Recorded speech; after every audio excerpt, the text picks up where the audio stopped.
Morning, everyone. Welcome to Wisdom Wednesday. I wanted to take a walk with you this morning and talk about a subject that has been a kind of a key piece of my life. For the longest time, I kind of thought I was really very modern and hip when it came to embracing kind of the ideas of our culture right now.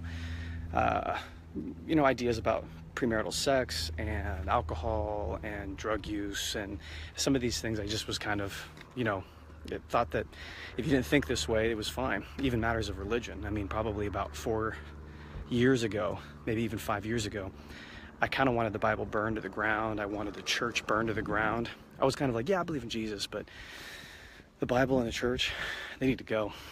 And I wanted to share with you a little bit of a piece of wisdom from a man that I've come to really respect. His name is G.K. Chesterton. He really inspired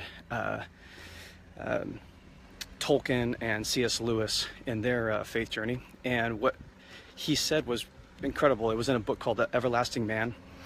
And I think the chapter was 7 Ways Faith Dies, or the 7 Deaths of Faith. But what he says at the end of that chapter is, he says, a dead thing can go with the stream, but only a living thing can go against it. A dead thing can go with the stream, but only a living thing can go against it. And what I really found is that all of the things that I was buying into, that whether it was MTV, the media, my friends that were telling me was okay, I was being a dead thing. I was just drifting down the creek and saying that I wasn't even using my brain. I was just saying, well, this is just the way things are. So I was a dead thing. And my question to you is, are you being led around by the nose, by our culture? Are you letting the culture tell you what to do? Meaning everyone thinks like, well, I'm not going to let religion tell me what to do, but they're literally allowing culture to do that to them. They're literally allowing the narrative of the day to guide their every decision like a mindless robot. And in reality, they're not really thinking deeply about why these decisions are being made.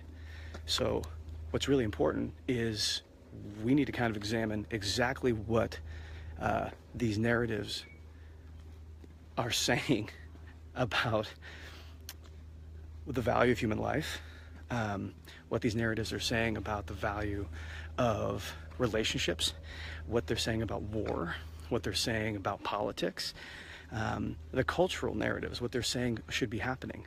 Because I think what we're seeing in the violent protests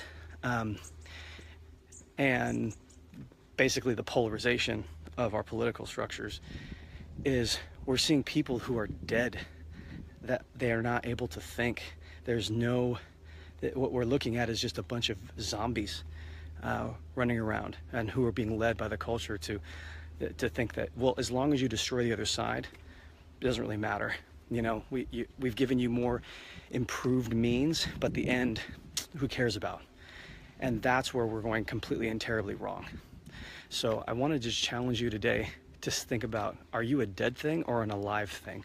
And if you're an alive thing, you're going to have to swim upstream. And if you embrace a worldview like the Christian one, you're going to be swimming upstream a lot, because the cultures that are existing throughout history, they build themselves on a set of virtues that are pretty consistent.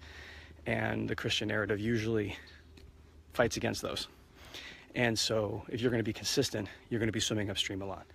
So if you agree with what I'm talking about, and you've struggled with the reality that, yeah, I don't want religion to tell me what to do, but yet you're letting the culture tell you what to do. If you agree with that kind of struggle, leave a comment below. Let me know what's going on and let's dialogue about it.